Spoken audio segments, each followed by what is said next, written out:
Hello, hello, and welcome to the beautiful Maya Vassallo Di Florio, who is joining us today to talk all things sacred sexuality. Thank you for joining us, Maya. Maya is the priestess founder of the Temple of the Great Goddess. It's a not-for-profit research center, association, community, and sacred place that she created with the intent of manifesting a matriarchal world, placing mothers, elders, children and women at the center of the community rather than being left at the periphery. So she's a great woman to join us on the Rise of the Rebel Matriarch Summit today for the Wild Woman Day.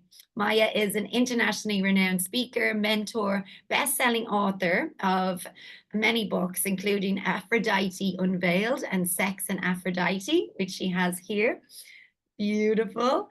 And she teaches internationally in Italian and English, students from all over the world, collaborating with universities and creating her own trainings to, help people become priestesses and priests of Aphrodite and sacred sexuality. She's the weaver of Aphrodite's keepy once a year. It's a huge international in-person retreat in Rome, Italy, where women and men can learn the path of Aphrodite and sacred sexuality. And she's just opened the doors, as she told me, to her new 6-month signature sex coach training program, which I'm excited to hear more about. So thank you, Maya, for taking the time to join us today. It's been a beautiful journey of getting to know you when we met here in Bali and connected so deeply and felt like we have been soul sisters for lifetimes. And I'm sure we were maybe some priestesses of the temples in another life. But I'm excited to hear today about all the things you have to share around sacred sexuality, which can be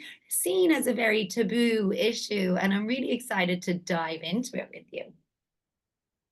Thank you, Sirsha. Thank you for inviting me and including me in this beautiful, beautiful vision and project you're weaving. It's absolutely amazing. And I'm honored to be at your side in that with other amazing women that are contributing to enrich that, to empower other women who are here to listen. Thank you, everyone, for being here to join us. Let's start from what it is. Sacred sexuality, because there is a lot of confusion when we talk about sacred sexuality.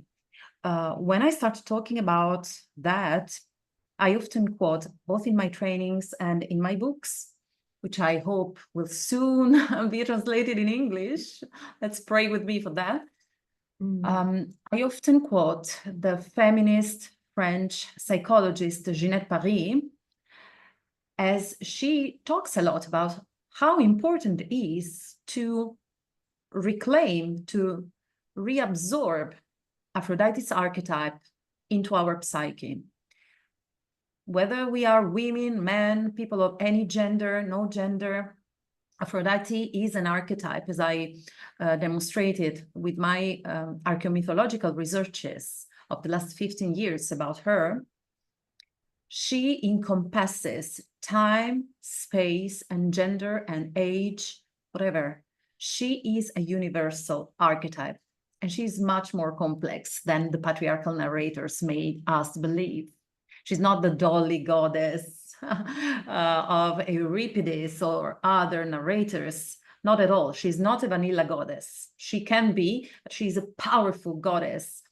Just as we women, we are diamonds, multifaceted.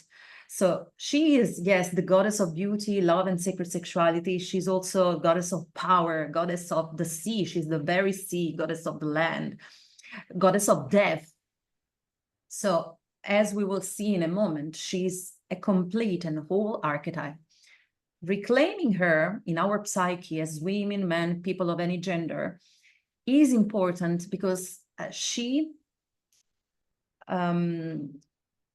puts us again into contact with sacred sexuality, which is nor taboo nor pornography, but the patriarchal thought we are used to, the way our brains work nowadays, they tend to educate and raise us up in dichotomic thought. So either your relationship with the sexuality is conceiving it as a taboo, or obsession, pornography. So there are two values of distorting the relationship with sexuality. One is, my goodness, no, this is something dirty, this is something shameful, you will be punished for that. And the other is greed, this relationship with sexuality which is really impulsive and immature. Not only immature, and not even animal, it's like real out of control obsession, and considering the relationship non-existing, because pornography is not based on relationship, is based on use of the body of the other person for the impulses satisfaction. So considering the other person or parts of the bodies of the other person without relating to the other person as a being relating to the soul. So these are two distortions, two sides of the same rotten medals of sexuality. While sexuality, quoting another amazing matriarch, which has been the theologist Mary Daly, in her remarkable book, Archaic Future, she brought evidence of all the times in history, or many times in history, when sexuality has been used as a weapon to submit people, especially women, but also children, but also men. So sacred sexuality is none of that. It's not taboo. It's not something shameful. It's not pornography. It's not a weapon. It cannot be a weapon. But it's sacred. In Aphroditic philosophy and spirituality, I founded. Sexuality is the preferential way to communicate with the divine, in this case, Aphrodite, because psychologically speaking, it's what many psychologists describe, talking about the moment of death, talking about the moment of orgasm, which is called the little death in many languages, la petite mort in French, la piccola morte in Italian, the little death in English, and many other languages. And the moment in which a mother breastfeeds the baby, there is a moment which in psychology is called oceanic fusion with the everything. And we experience during a good orgasm, during a good moment of sexuality, of sacred sexuality, when we experience a real connection, a moment of fusion. So a going together, relating, not just on a physical level, as we'll see later, when I will talk about levels of orgasm, but on many, many other levels, because we human beings, we are not just our physical bodies, we have an emotional body, a spiritual body, a psychological body, a mental body. And so when we really fuse, we really become one with the other person, we experience that. Beautiful. And yeah, you did say there, it's not a weapon, it's not taboo, it's not anything to be shamed about. But when you say it's not a weapon, what it really is a superpower, and they don't teach us that at school. They don't teach us that. I come from an Irish, Catholic society where we were obviously invaded by the patriarchy, and the Catholic Church took over the ruling of our country. And there's so much shame around sexuality in Ireland, so much disconnection to our power. There was so much suppression of the feminine, and very terrible things happened to the women there who, had children out of wedlock or anything like that. And it was really, really intense. And that is still alive and well, the legacy of that in Irish society, as it is all over the world, And I'd love to explore that. Like, women were made to feel like sinners, if they had any kind of desire or if they did anything. Many of these women even probably didn't have a choice in whether there was a sexual act that happened, but they were criminalized for it and locked up in homes for it and all of these things. And that has kind of disconnected us as women from our true desires, you know, from our own kind of innate sexuality and being able to express that freely and safely. And I'd love to explore with you, you know, the link between sexuality and desire, and how, you know, we've been made feel like we can, it's our rune, you know, like when Eve took the apple from the tree and ate it, but she was then, you know, made to be the biggest sinner and ruined the world because she followed her desire. And I'd love to explore that, you know, how sexuality and desire can lead to either our ruin or to our bliss, and which is the best experience. Wow, this is beautiful. This question is very powerful and important. Thank you for asking. Well, when Eve took the apple, there was also a co-optation of an old symbol of Aphrodite, because Aphrodite is connected to the apple, as many other goddesses. And the apple represents the mysteries of blood and the mysteries of sacred sexuality as something that joins you with the divine nature. Okay, the divine nature, which is both in the body and out of the body, within and without, as above, so below, as within, so without, is the Hermetic principle. So the desire Eve had was the desire to know the mysteries, to penetrate the mysteries and being penetrated by the mysteries of sacred sexuality and desire. With desire as souls, we became incarnated. There are lots of myths, also the Persephone myth, that she was suggested not to smell the flowers, otherwise she would be, her senses would be raped, and she would feel the desire to come on earth. It's a metaphor for the soul incarnating. We wouldn't incarnate if it weren't for desire. So desire is blissful in a certain sense, or it can be a ruin. It depends also on how we conceive the desire, which desire we are talking about, which kind of desire, the true, authentic one, or the patriarchal, capitalistic induced desires. So when we feel the desire, indeed, it's a way in which we feel this fire to take action, to shorten the distance between us and what we desire. So when what we desire is authentic and it's in alignment with our soul, with our true soul purpose, this is what I call an Aphroditic desire, because it's something that little by little, it cannot become an obsession.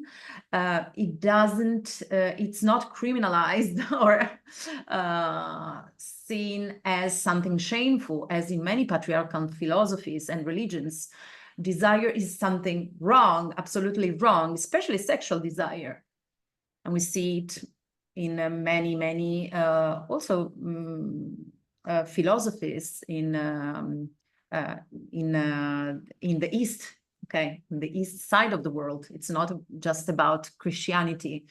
It's all over the world. Desire, especially when connected to sexuality, is something wrong. Why? Why it's something wrong?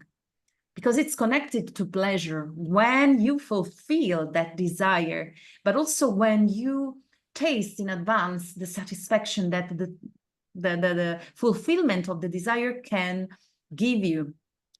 Okay, scientifically, we know it as the cycles of dopamine that activates when you satisfy the desire, or before satisfying the desire, when you know already that you will find that sensation, we tend to reproduce it.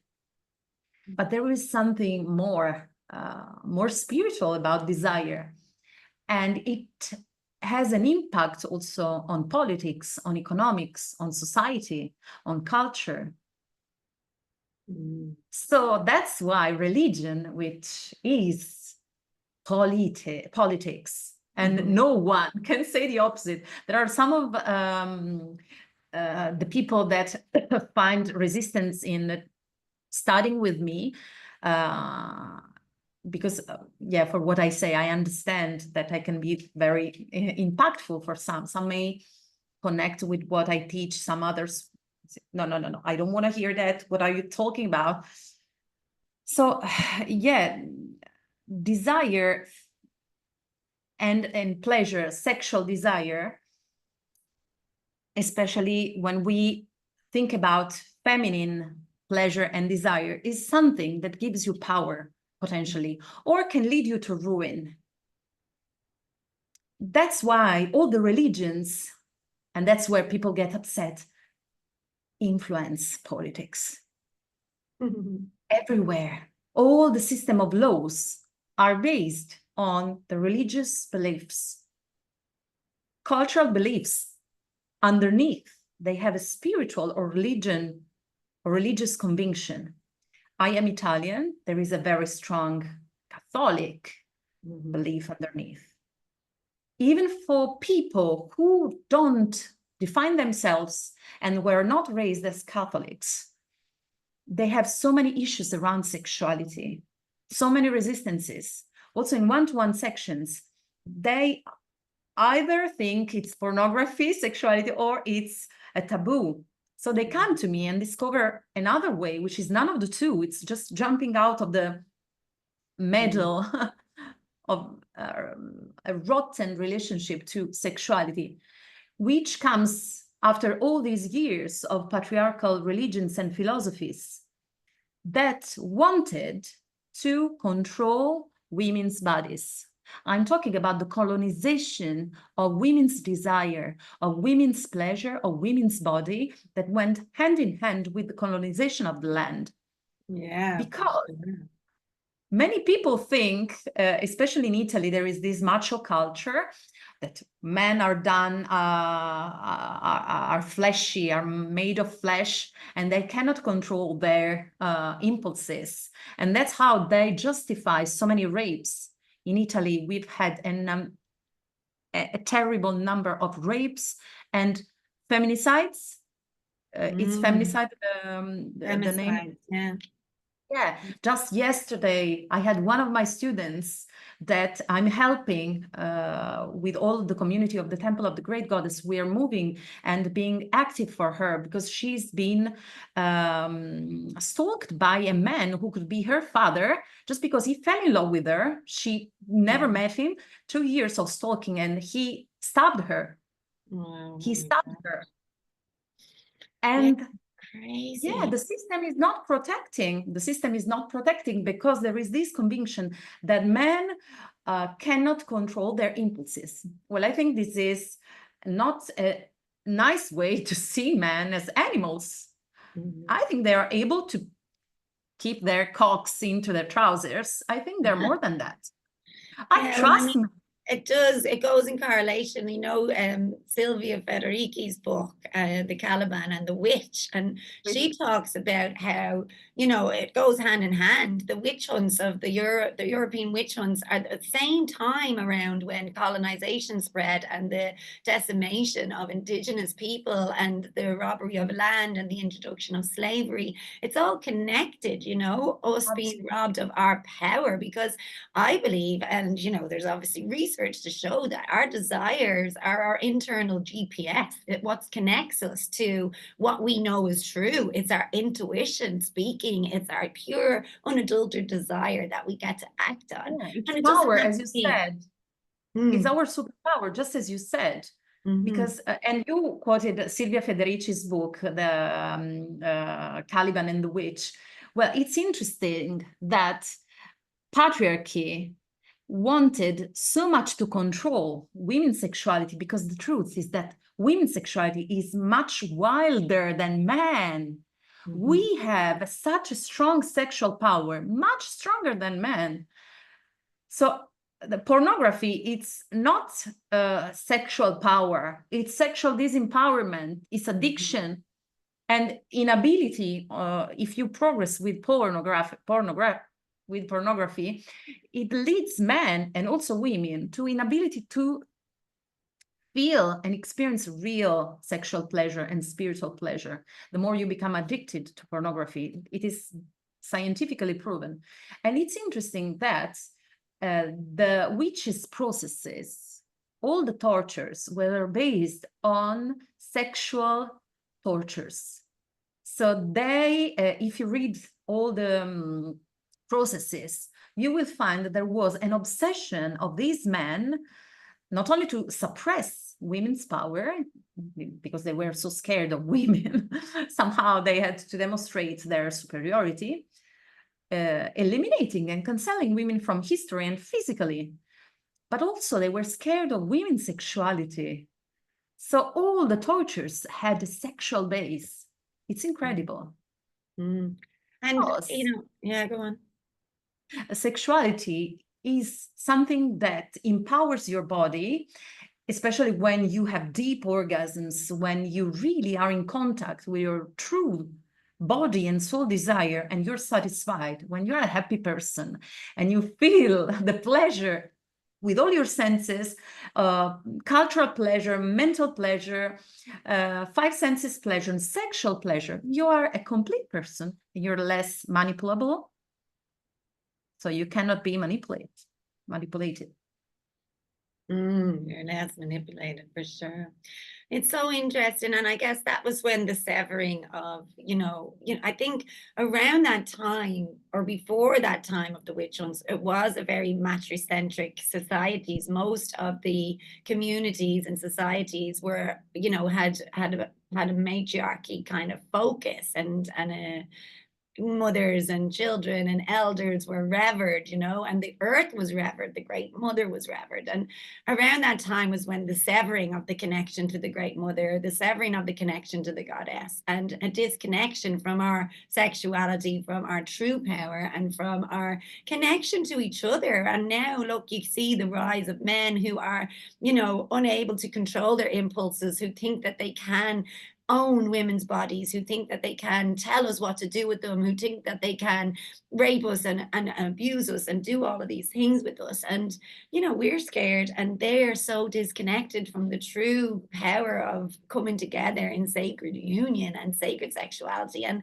many relationships these days are, I feel like we don't know how to act upon desires. We don't know how to access that true potential that you say is there to orgasm, to create this bliss in our bodies and with each other in partnership. And, because of these hundreds of years of disconnection and disassociation, I'd love to hear, as from the work that you do with the women, what are the main obstacles a woman finds to experience an authentic, intimate, and loving relationship with their partner? And what's your way to guide us back into sexual ecstasy and partnership with men in sacred union to bring harmony back to the planet, Yeah, thank you. Thank you for this question too.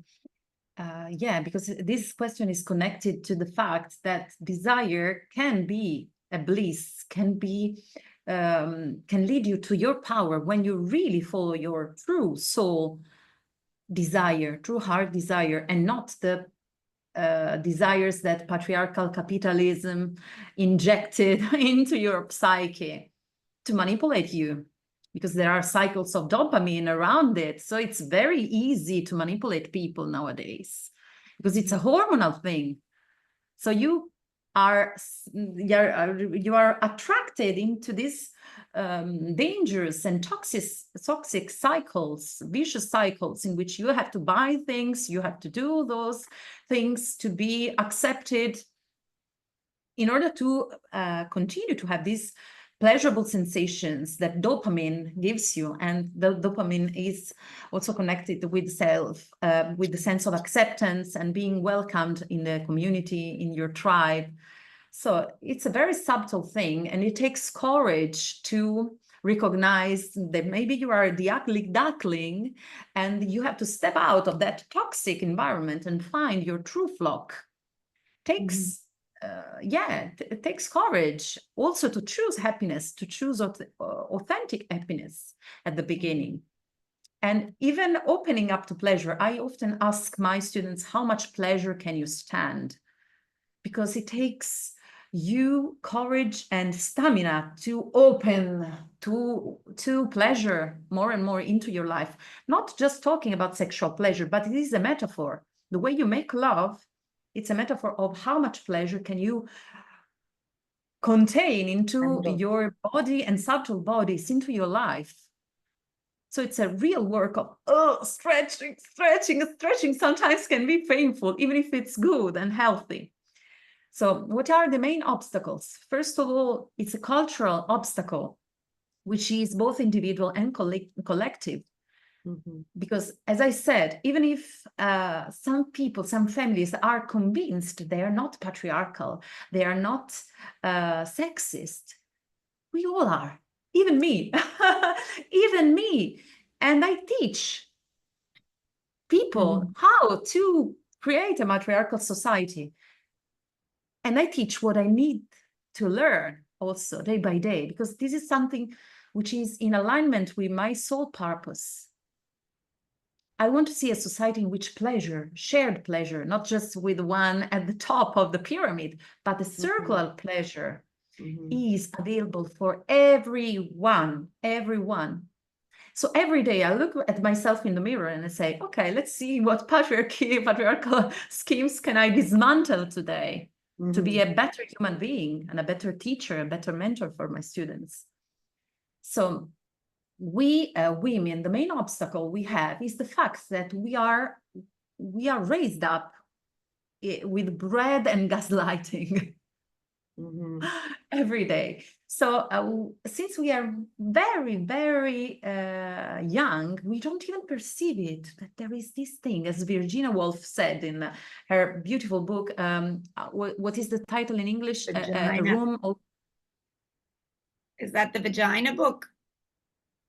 No, Virginia Woolf, A Room All for Myself. Oh, right. Okay. Yeah. I don't know if the translation in English is the same, but yeah, she speaks about this thing that every female being, human being in this society absorbs, not just from the words, but from the general behavior, that it's normal, that your place is there. You cannot desire something else than taking care of the house and of the children. You cannot desire to be a cultivated woman, to travel the world, to teach, to write. She speaks about writing because deliberately we've been put in the condition to be separated from our pleasures.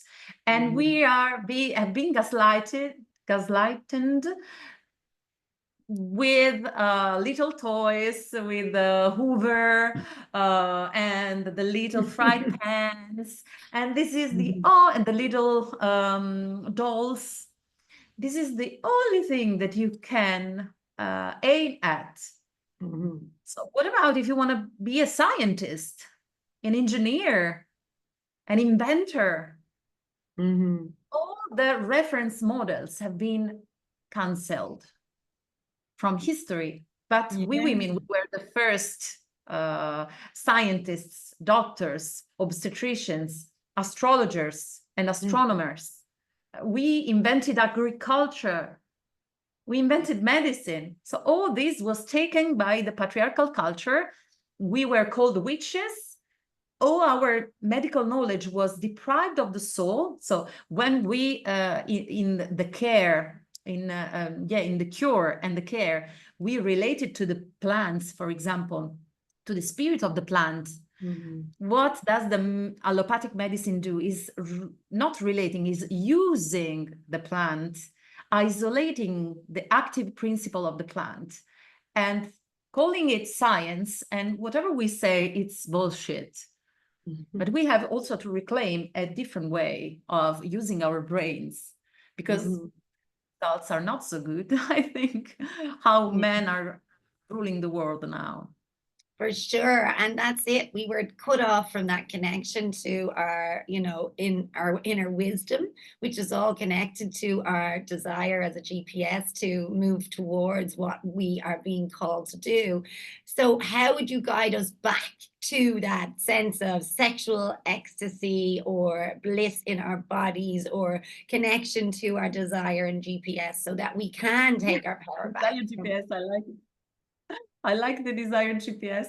Well, that's exactly that. And you would be maybe astonished by the fact that the majority of my students, when I ask them, what do you desire? This is a practice they do for a whole year, every day. At the beginning, they are into a crisis because they don't know, because there is a lot of mists of gaslighting. Do I really desire that?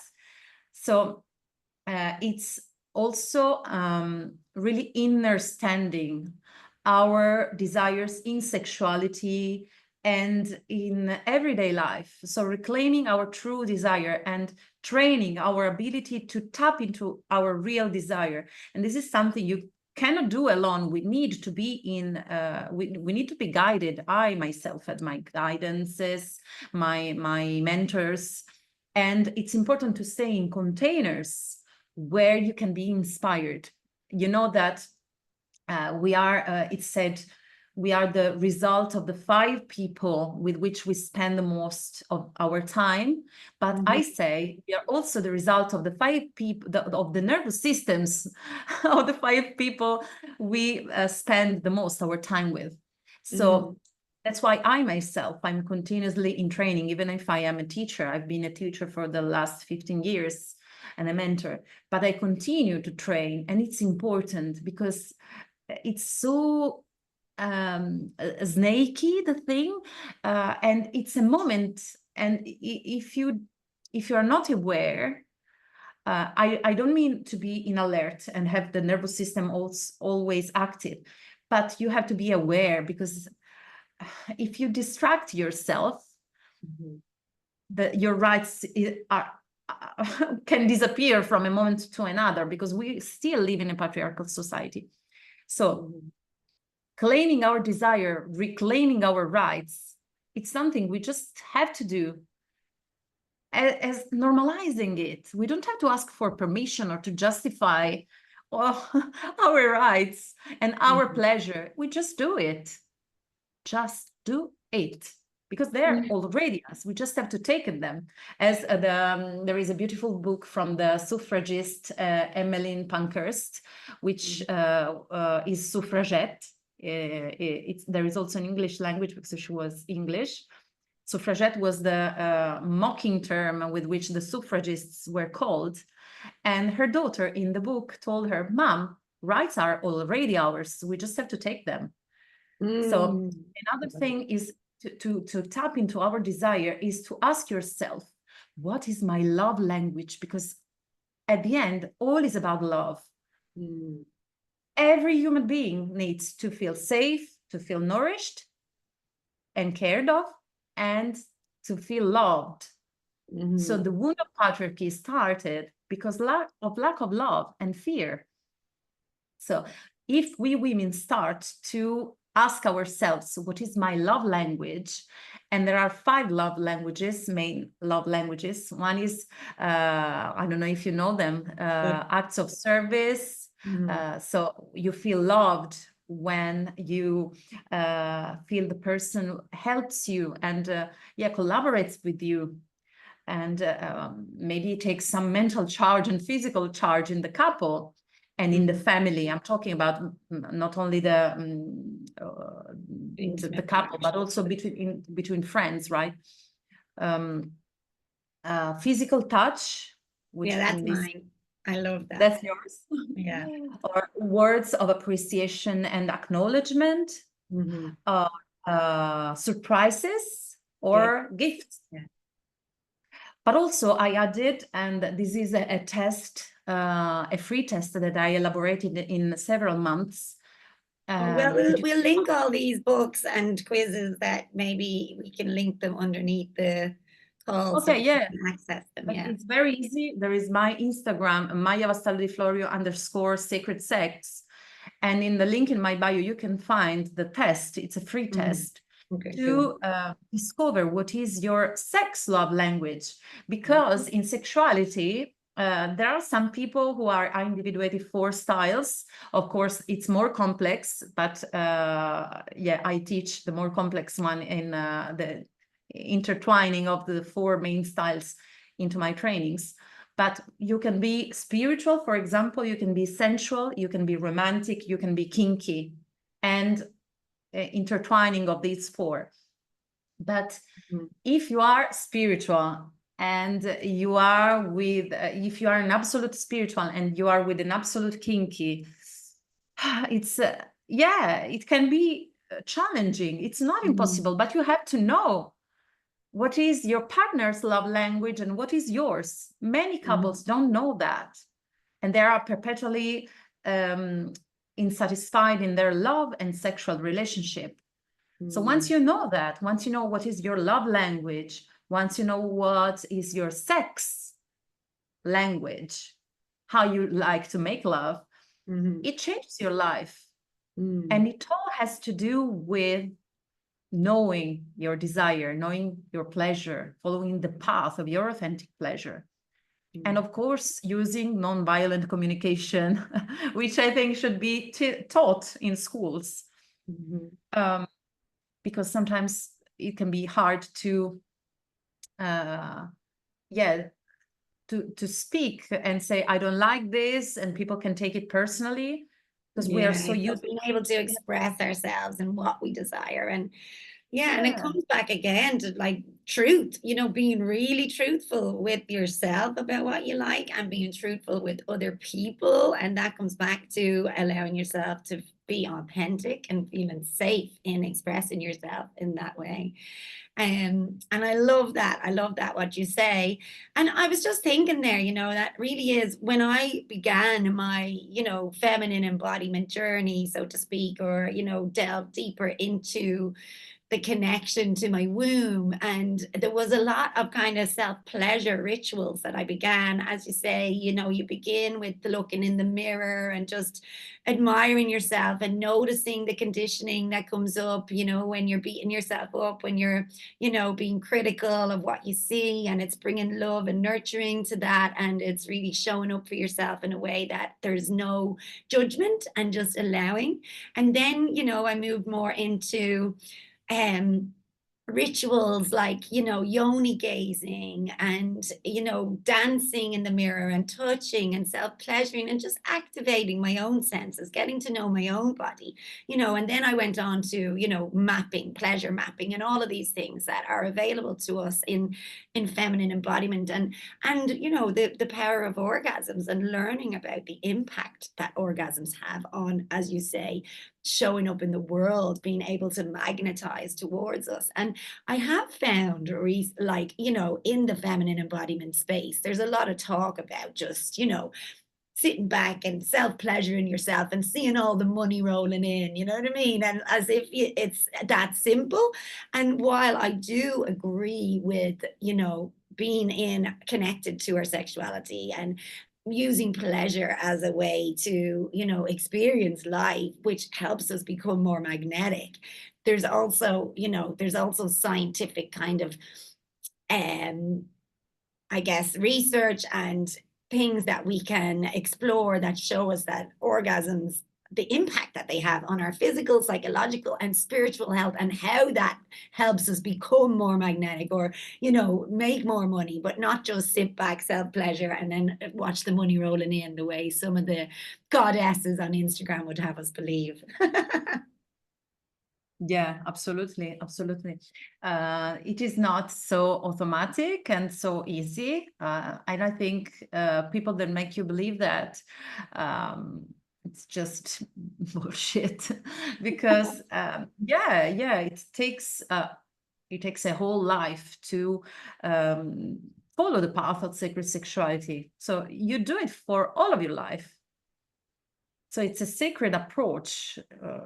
conceiving your body as a temple. And this is a form of spirituality. For me, it's Aphroditic philosophy and spirituality. So you never stop learning and understanding about sexuality. It's a journey, a continuous journey of expansion. And anytime you understand at a different level, from a different point of view, maybe with a different partner, maybe with in different phases of your life, maybe in different cycles of the earth around the sun, because our sexuality changes in seasons and seasons of your cycle, menstrual cycle. So it's a lot more complex. It's not just you masturbate and you think about the money and money will come. It's a path that has to be to have an integrated approach and a holistic approach. So yes, of course, you have to raise your kundalini, your sexual and vital power, but then you have to learn how to master this energy, to nourish your mind, to nourish your actions. Plus, the majority of people don't say on the Instagram that it's not something that you could do like that. Yeah, it can help. It gives you vitality, maybe if you're lucky, gives you happiness and pleasure, of course. So it's always a good thing to masturbate. It's always a good thing to give yourself pleasure.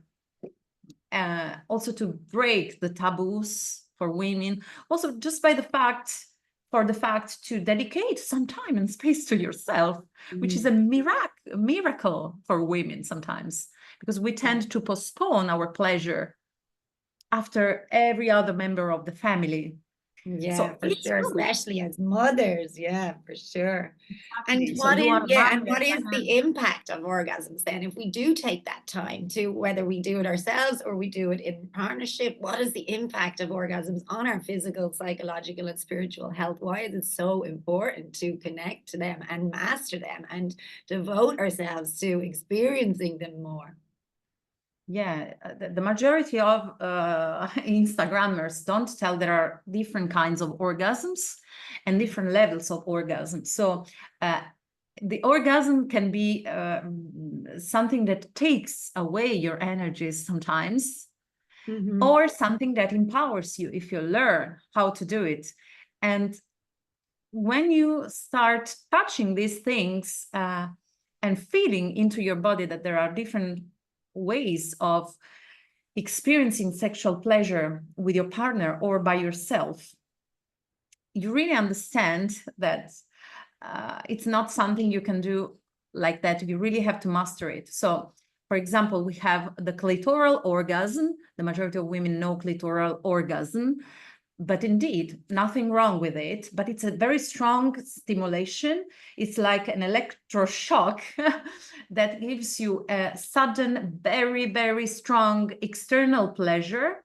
And that it's like an explosion.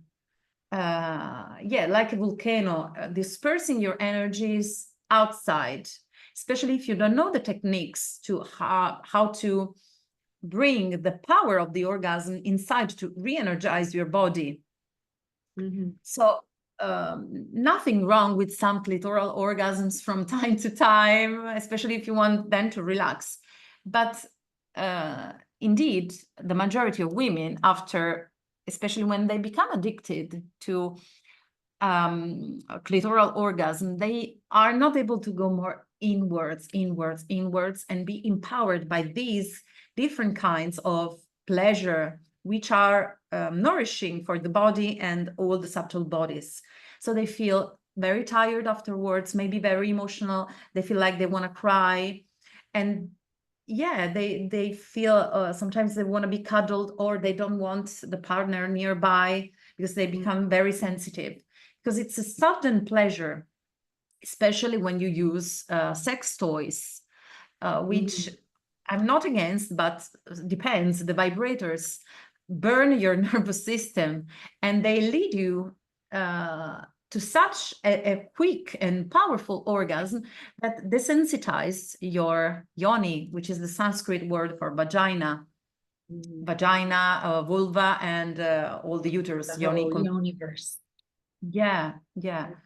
So there are other kinds of orgasms, like the vaginal orgasm, the ring of the vagina, the opening of the vagina orgasm, the G-spot orgasm, which is more inside, and the the queen of and king of all the orgasms, which is the cervical orgasm.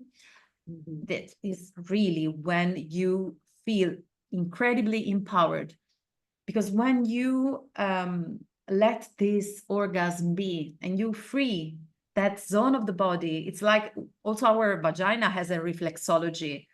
So the cervix corresponds to the heart and to the throat. In fact, there are some correspondences between the shape of the mouth and the throat and vocal cords and the pelvic floor and the labia.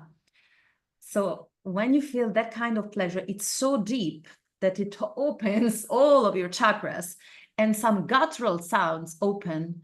And this is so good for women, also on a metaphoric level, on an energetic level, because we open our throat, which has been silenced, our voice. So we allow ourselves to take space, time, and voice. So it's something that the more we do it, the more we imprint into our bodies. You talked about pleasure maps. We have to really reconnect our brain with our heart and our yoni, and the center of word and sound in the brain with our parts of the body, because we have an intelligence of the body, an intelligence of the yoni. And when we do this again and we start mastering this energy, we become so powerful and so satisfied and so whole and complete. We become virgin again. Virgin in Greek doesn't mean virgo intacta, one who didn't have sex. It means one in herself, independent, a woman that doesn't need. So she's not acting out of need, but out of desire. Oh, I love Authentic. it. Yeah, and they robbed that from us too and made Mother Mary the bloody Virgin Mary. And it's like, no, that's not the truth of what that word means. I love it. And tell me this, yeah, I've been fascinated by the yoni throat connection, and I do those exercises with my clients too, in terms of you can even do it now, like, if you take a deep breath in, and open your mouth, open your jaw, and relax. You can feel your yoni open to the earth beneath you when you open your mouth and your Feel throat. the lips of the yoni like trembling. As an actress, I come from the Shakespearean acting in the original language. They talk about the cunt voice.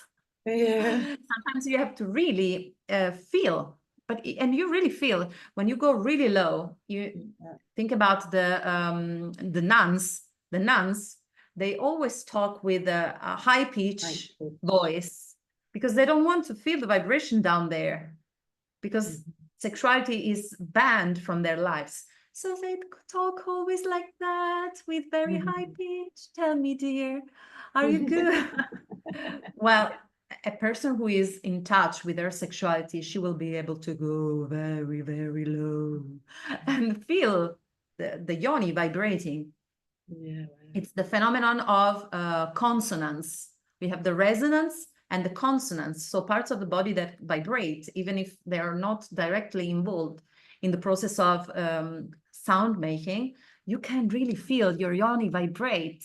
And the more you master that, the more you feel pleasure during sex, and also your partner feels the vibration.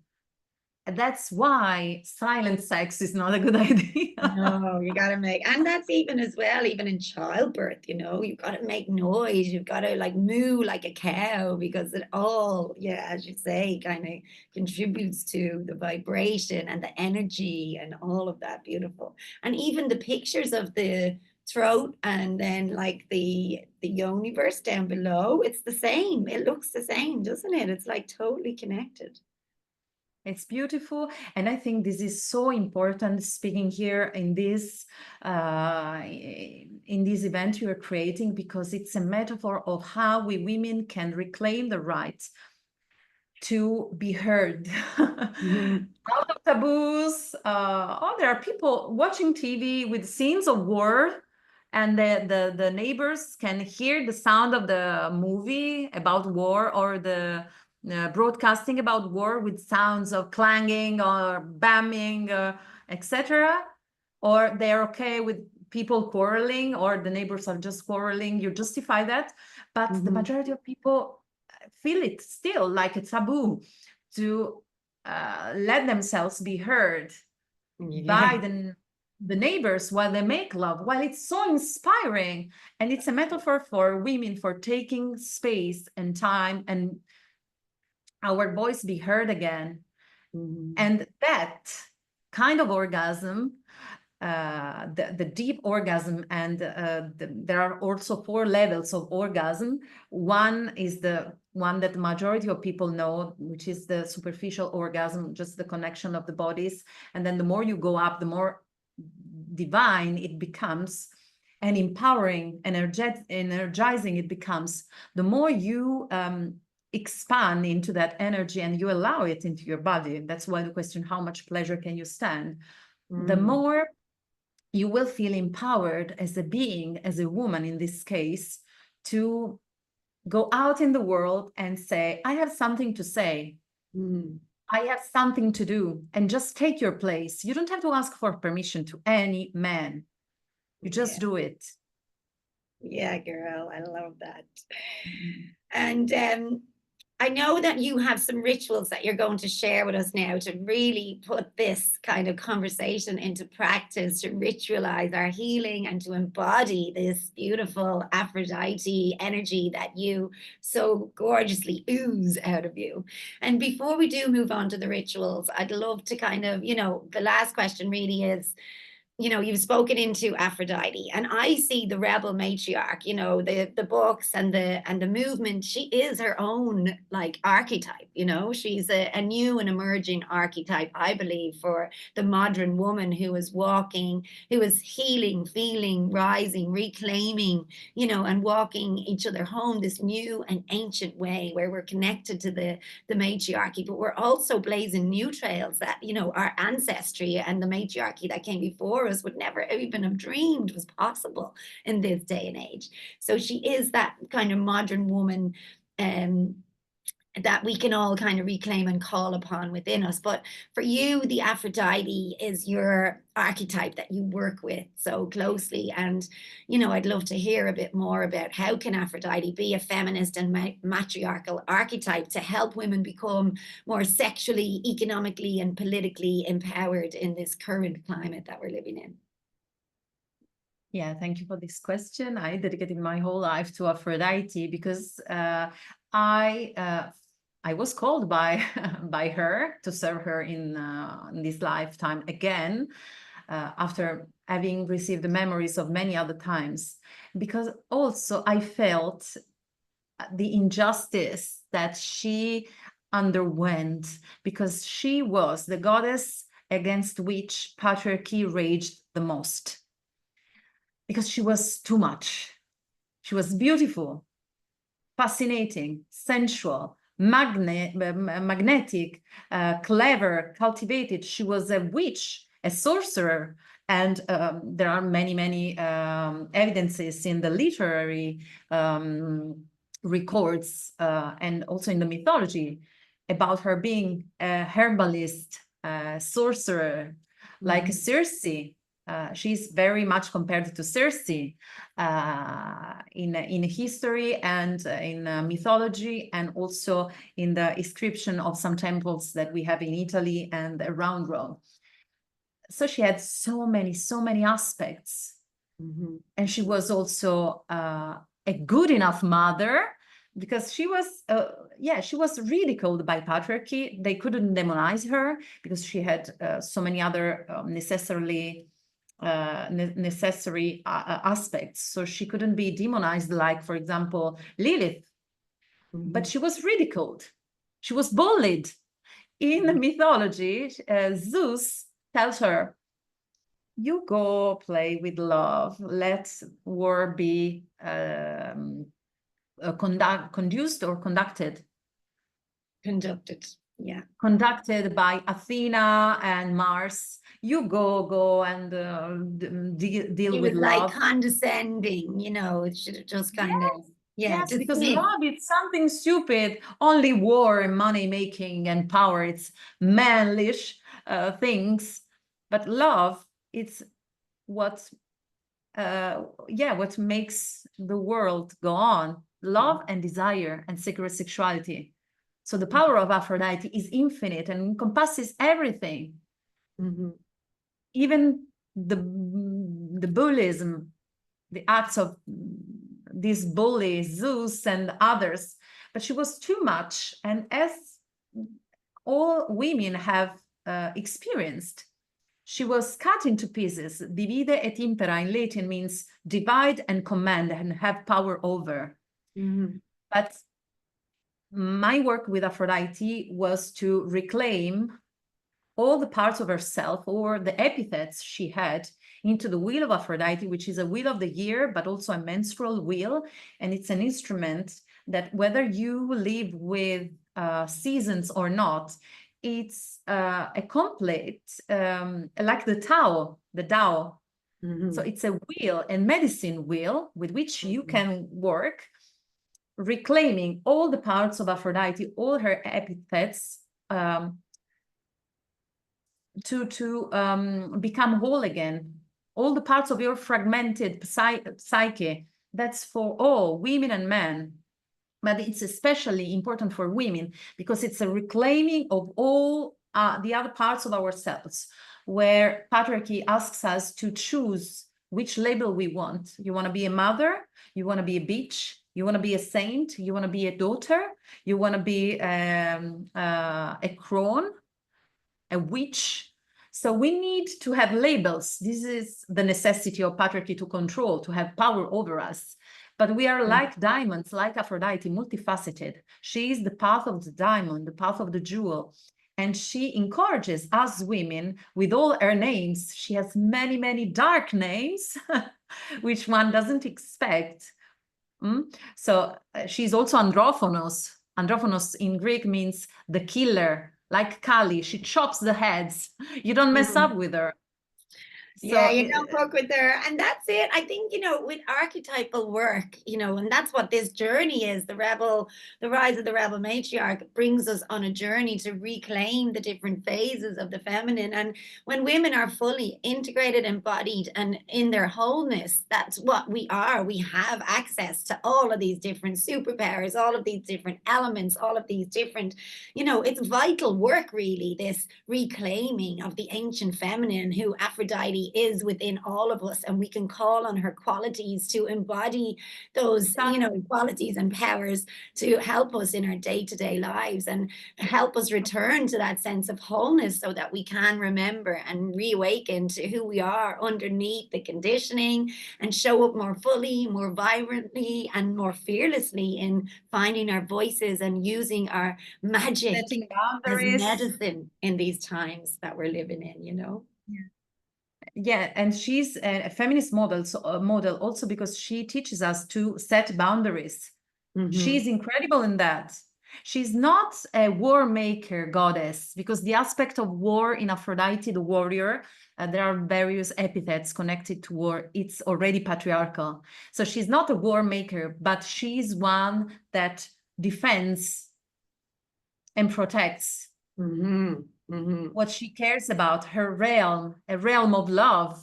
And she is a queen also. She has many epithets, Anassa, Wanassa, Basilis, Polykilotron, Iostephanus, Iostephanos, which are all referring to her being a queen. A queen doesn't mean a one who has power over, but the queen that holds a realm in love, the assertive woman. So this is such a powerful model for us women nowadays, because we have to know that we don't need anyone else to put a crown over our heads, because the crown is something we in patriarchal era we inherit. from king. But Aphrodite, one among her names and epithets, has alchemist, and she's the one who melts the metals before Hephaestus volcano took this power from her and co-opted this power from her. She melts the metals and makes jewels out of the raw metals. She makes jewels, not weapons. So we have to learn with Aphrodite how to make and craft our own crowns and self-crown ourselves, and between women fix each other's crowns without telling the world that they were crooked, as this famous sentence circulating online tells. So that's the power of Aphrodite.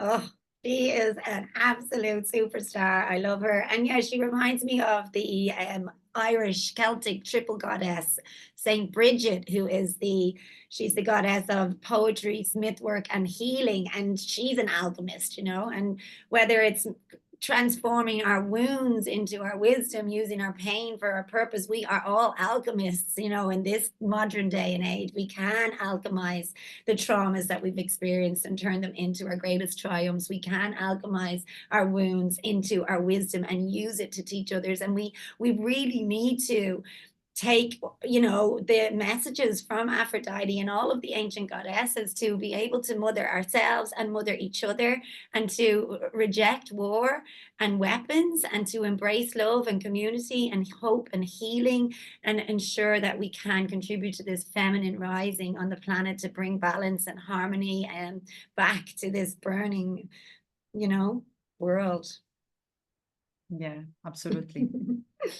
Beautiful. So I think what we'll do is, if you are complete and feel like you've shared all of your beautiful codes and downloads of Aphrodite, maybe we'll move into the ritual practice. And, at the end, you can tell people a little bit about how they can find you and what you are up to, and before we close it off. So how does that feel for you? Absolutely, yes. So I'm going to share some music with you. So before this ritual, maybe you don't need that much. You just need time and space for yourself, a little bit. You deserve it. Yeah, plain will, total will to open up to pleasure, dim your lights, and take your favorite perfume and makeup and jewelry pieces and adornments. Just and how long will it take, just so people know what to expect? Well, we will do it very quick, but yeah, because I know we are almost out of time, right? Yeah. But you can. But people can take it a much longer time if they want to do this in their own time. They can stretch it out. Yeah. Absolutely. And I suggest it to be a short or widened, but a daily practice, because it's not something you do, as we were saying before with Sirsha. It's not something you do once and you change your life. Consistency in every practice is important. So allow yourself to explore. I'm telling that while you take and gather all the things you need for this ritual. Consistency is fundamental. So I know that sometimes it can be repetitive, but the same practice done for a long and consistent period of time leads to results. Otherwise, it's just once, okay, you have benefits, but what's next?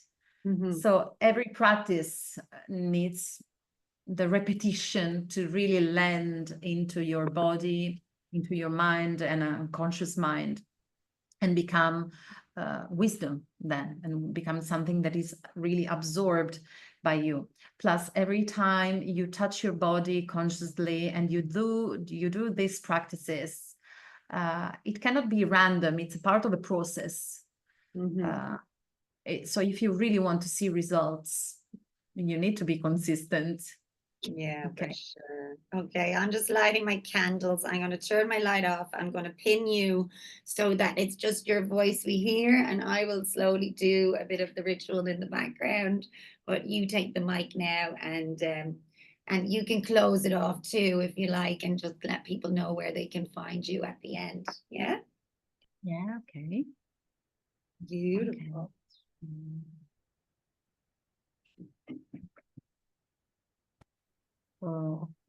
Just a second. Maybe I am. Okay, I activate the original sound for musician. Perfect. So just tell me if you hear me properly with the music or I have to low down. Yeah, I can hear you. And hear me like that? Or maybe I have to low down the volume. Maybe lower it a little bit. Like this is better? No, a little bit. You need to be higher. The music? Yeah, Is it okay like that? maybe a little bit lower. Like that? Yeah, that's perfect. Perfect. Just keep your voice up though. Make sure you're speaking loudly. Okay, I'm gonna put my mic close. Yeah, perfect. So please sit comfortably either on a chair or on the floor. Just You're turn it sitting down a little bit and speak a little bit louder. It's hard to hear you. like this is okay? Yeah, much better. Okay. So now sit on a chair or on the floor. You're sitting on a chair, be barefoot please, with your feet caressing the floor and your knees forming a 90-degree angle. If you're sitting on the floor, just sit in the easy yoga position with crossed legs. Your hips are slightly backwards so that you can feel the lips of your yoni kissing the surface on which you're sitting. And make sure there is a soft pillow underneath you. So close your eyes, put your hands facing, palms facing upwards of your knees. Relax your shoulders, relax your neck. Maybe yawn sometimes, open, roll. Close your eyes and with your closed eyes, look down, down, down. As if you wanted to look within your yoni. Take a deep breath in and relax. Take another deep breath in, imagining your ribcage like an umbrella, expanding in every direction, taking the prana, the vital energy through the breath, and letting out from your mouth, imagining all the physical and emotional toxins go out from your body, and the goddess will know how to recycle this energy. And take another deep breath in, feeling the oxygen nourishing your blood, your cells, your organs, your skin, revitalizing you, expand your ribcage even more. Take more life within and slowly, slowly, slowly let go of any tension from your body. And now bring your consciousness to your yoni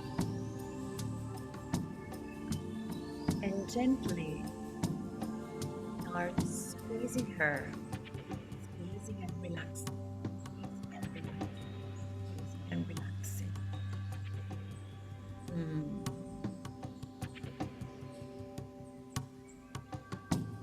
And start landing into your genital consciousness. No, it's very, very rare that you take this time to connect.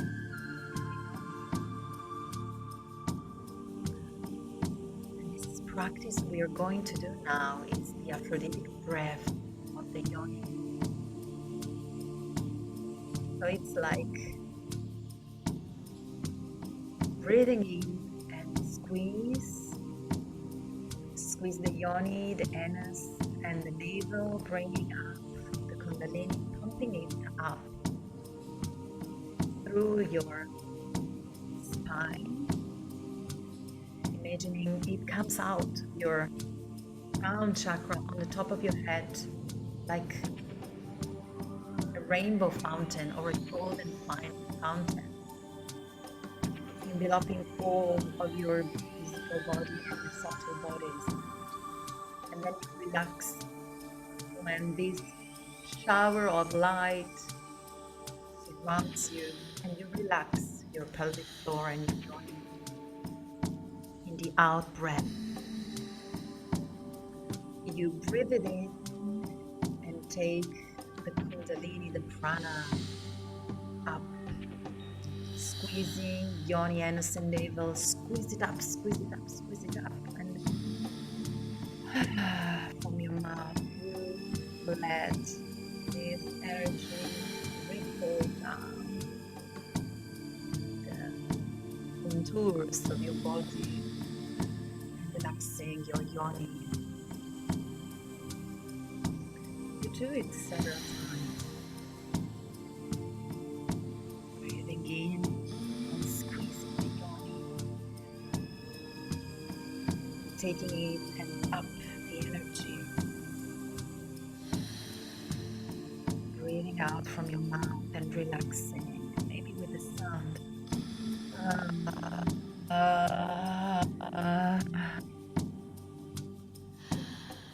Your yoni and your pelvic floor. Very good. Breathe in, squeeze it up.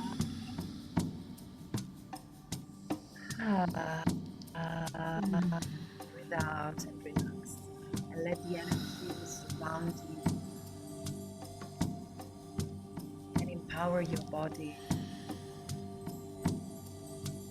Use also the power of your imagination to bathe you, shower you with gold or with rainbow colors.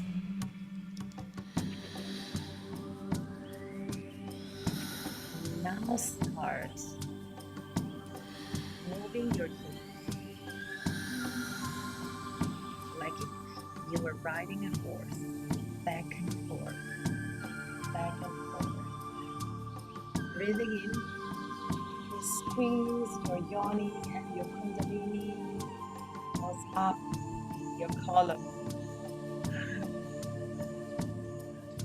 You relax going backward. You squeeze your yoni while you open your heart like a window in the front. Breathe it up, relax, and you open your heart backwards in the space of your wings at your back. Breathe in and open your heart and squeeze up the energy from your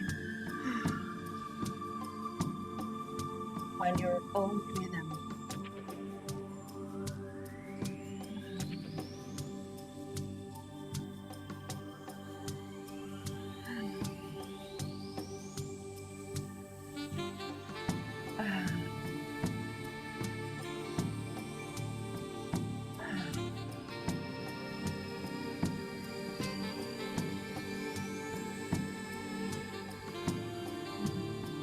Or faster or slower, it's up to you.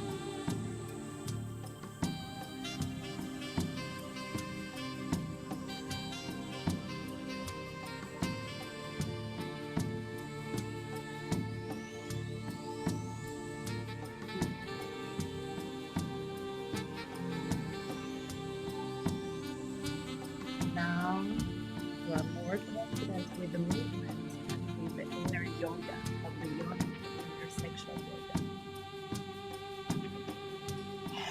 You can start to tap even more into your yoni wisdom while you continue going back and forth, rocking which through the repetition of the movement, repetition of the sound, the repetition of the inner contraction and relaxation of your yoni, the repetition of sound will expand your state of consciousness and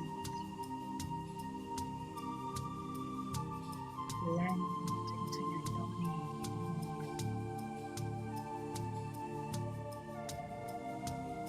and ask your yoni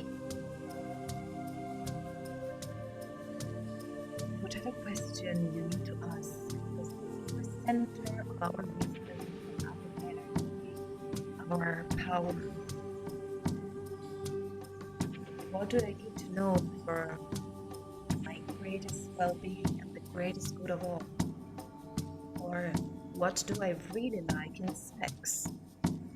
Or is this relationship the right one for me? Is this man or woman the right partner for me? Take your time while you keep on moving and squeezing and relaxing your yoni to ask your yoni from her wisdom, words, and messages.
Yes, continue moving, continue creating this relationship with your yoni on a physical level and on consciousness level.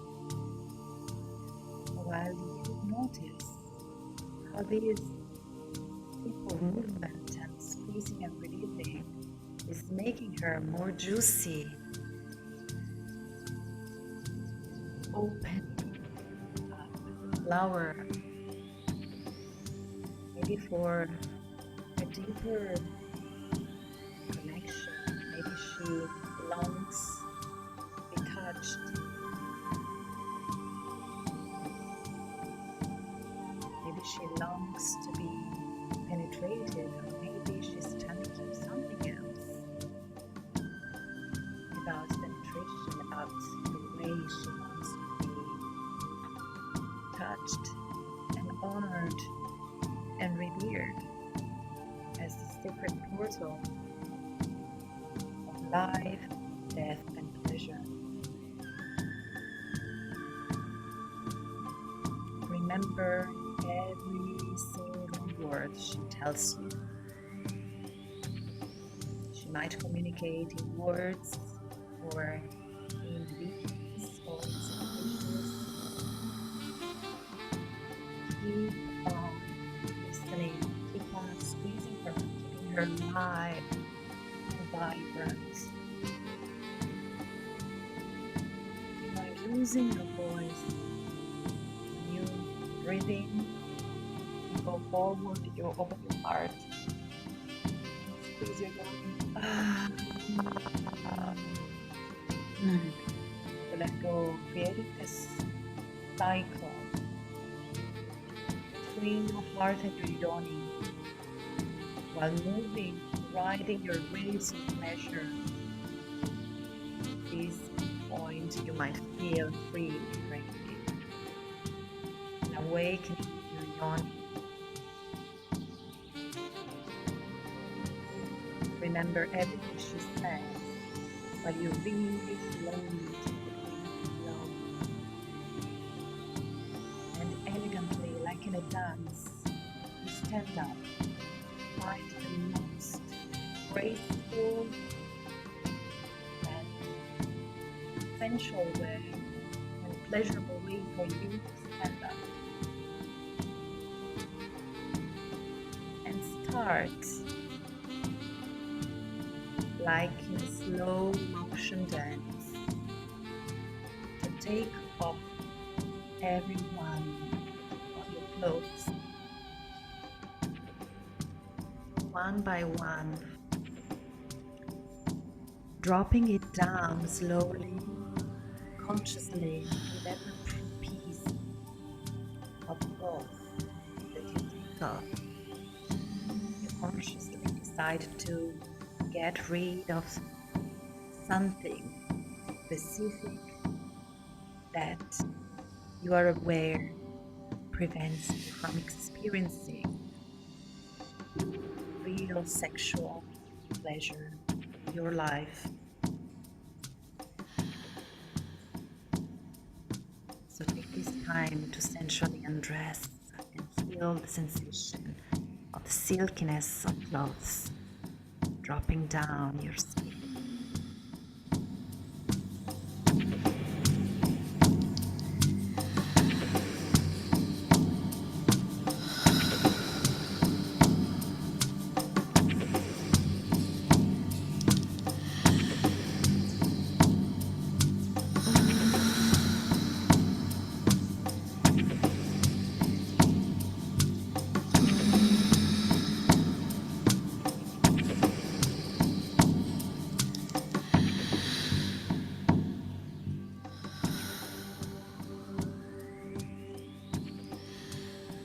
You have a mirror. The bigger it is, the better. You go in front of the mirror and you continue undressing,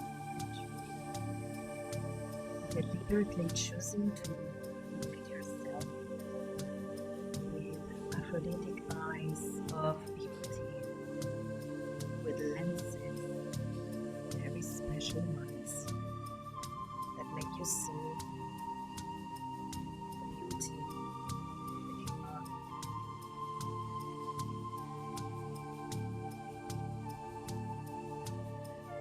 dancing and undressing in front of the mirror. Look at every part of you. Don't consider just the front, also the back.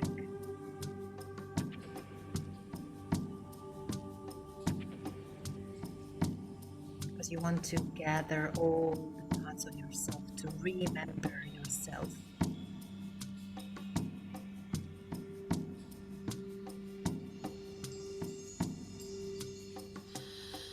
And acknowledge the things of yourself, of your body that you like the most.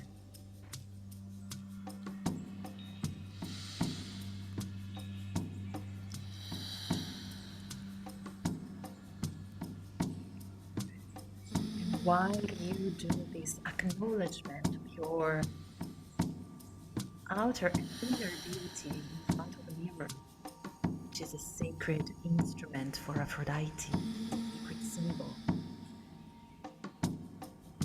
of traveling between the worlds, between time and space, of receiving messages from other worlds.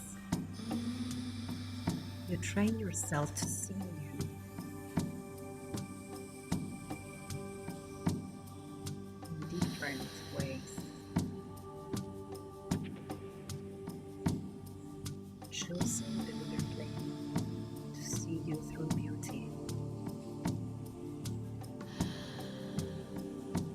It is something, some kindness you should dedicate to yourself every single day.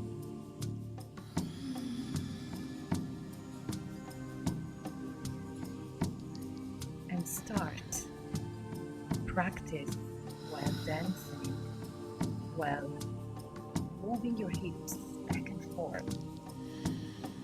Continue to squeeze your yoni when you're breathing and relax your yoni in a breath. When you breathe out, continue dancing and slowly start one by one,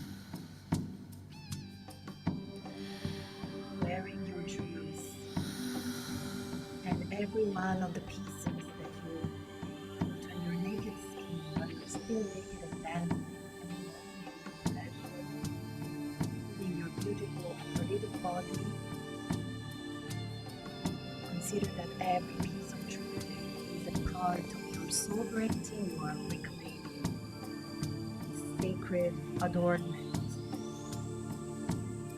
So say out loud now what quality of sovereignty you are reclaiming for yourself, for each piece of jewelry you put on yourself.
Now it's the moment to seal every one of your words like a spell with the memory of the perfume, every perfume. Spray it all around. Imagining it's Aphrodite herself. She appears like Abra, which is one of the roots of her name, which means mists and perfume and cloud and fog. So this cloud of perfume embracing you and surrounding you, it's her embrace.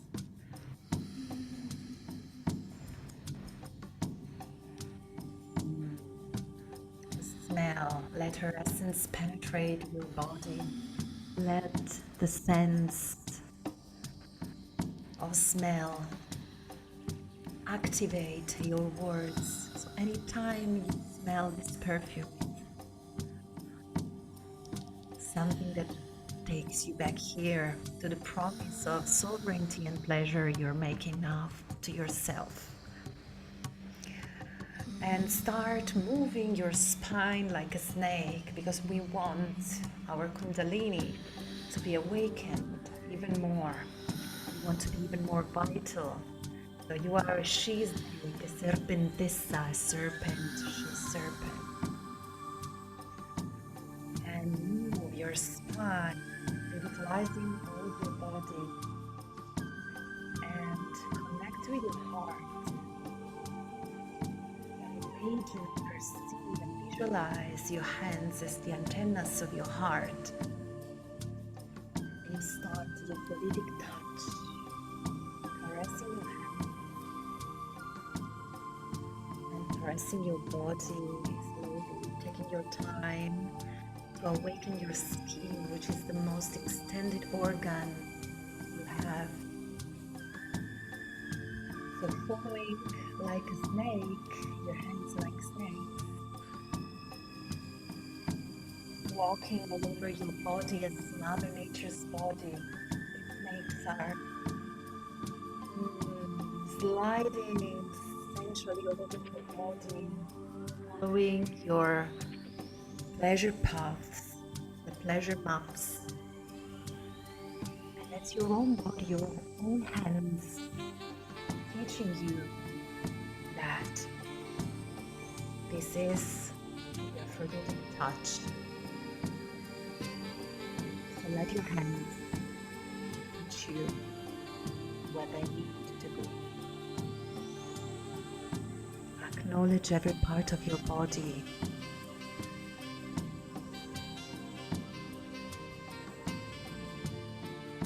Take some time with that.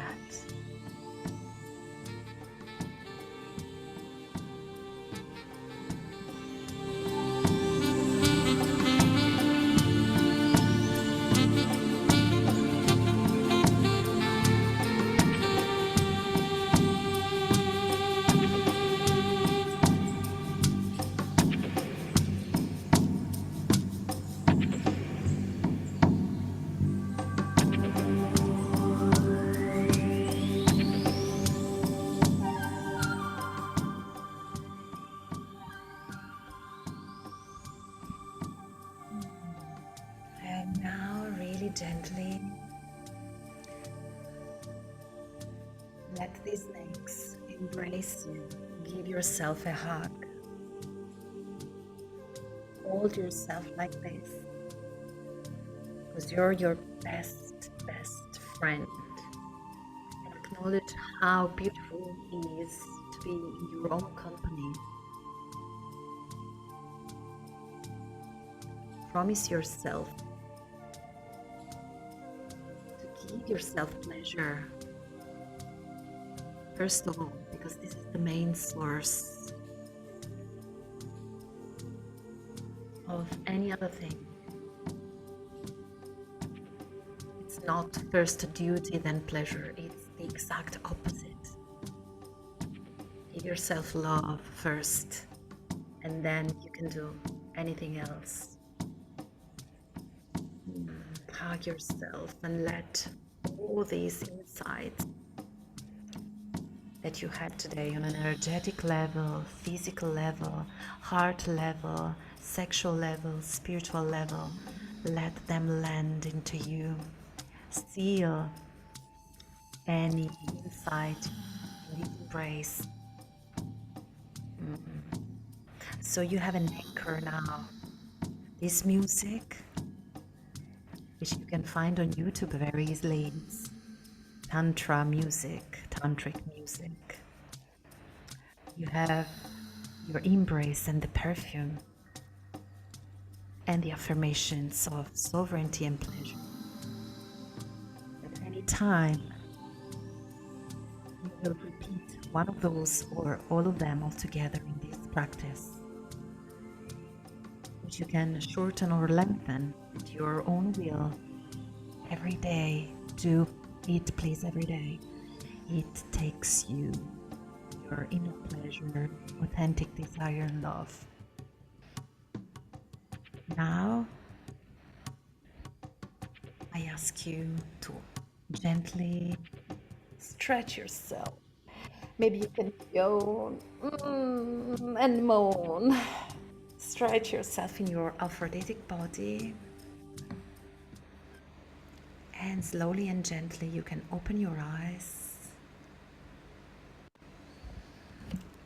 And please know you can prosecute this practice if you want right now that you're listening. Just putting on sensual music you like or the tantric music, and continue touching yourself, maybe evolving into exploring your body and touching, making love to yourself, really crafting love to yourself. It's not just masturbating, it's really crafting love from all the parts of yourself, and exploring, not necessarily aiming at the orgasm, but really knowing yourself deeply, allowing yourself to experience new sensations without any rush.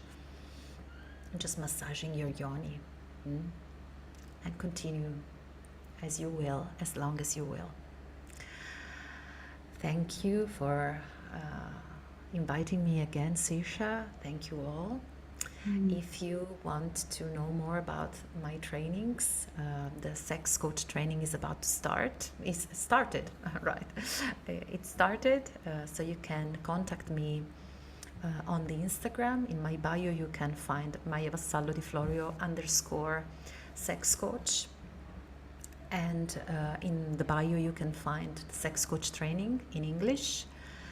It's an international training which I recommend to women that want to improve their sacred sexuality, their sexuality for themselves, for their partners, to master their sexual energy, and also for those who want to do it as professionals and to help other women also, because this is an amazing career that you can do.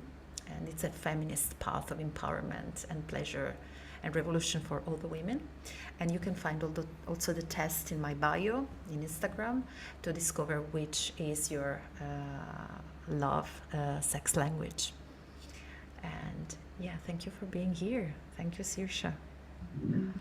Thank you, darling. That was beautiful. Really, really special.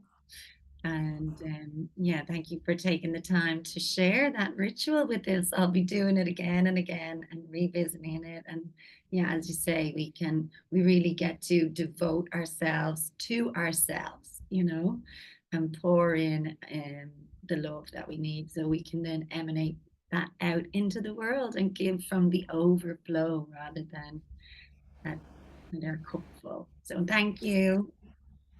Thank you, Sirsha. You said that's important, because it's not the single practice, but the consistency, the fact that we do it every day, that is the revolution, that we take this time and space in this way, seeing where this practice can lead us, that makes the difference. So take your time and pleasure. Yes, absolutely. The pleasure revolution. All right, Maya, thank you so much. Thank you. Love you. Thank you. Love And you. we'll put all the links below.